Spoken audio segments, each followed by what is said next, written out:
Iako nemaju željezničku prugu, Varaždinske Toplice dobile su vlak. Veseli, rasplesani, sa 100 i više malih putnika koji su umjesto karte pokazivali crteže lina.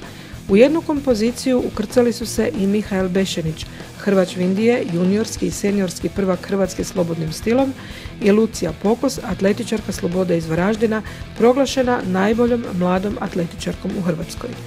Pokretačko gorivo bila je pjesma Happy i silna radost koju su osjetili učenici osnovne škole Antuna i Ivana Kukuljevića na svom prvom Lino višebojcu.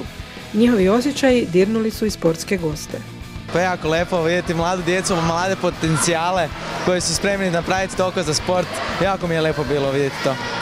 Evo, meni se isto jako dopalo i smatram da bi to trebalo u više škola uvesti taj višebojac, jer se možda nalaze u tim školama neki neotkriveni talenti. Vlakić koji je vijugao po cijeloj dvorani nije omeo natjecatelje, posebice ne malenu Helenu Svetec, učenicu 5. razreda koja je osvojila čak 150 bodova. Uz nju na pobjedničko postolje stao je Injan Vršnjak, Matej Ratković, koji je u razigravanju pobjedio osmaša Karla Detelja.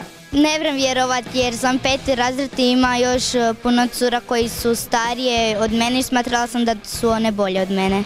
Ti si najbolja, dobar rezultat, u tebi ima sportskog duha, jel da? Očito. Ekipa, kaj je vama Matej?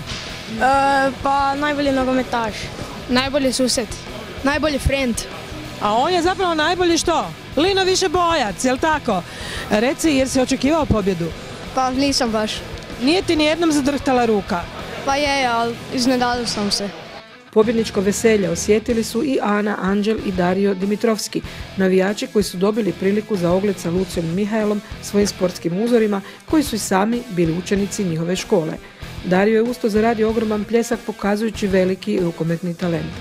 A talent za pisanje iskazala je učenica 5. razreda Ana Čukelj, poželjevši živjeti u svijetu bez slomljenih srca. Baš u onakvom kakvog su na svojim transparentima pokazali učenici 3. A i 6. A razreda, zasluživši slatke Lino nagrade.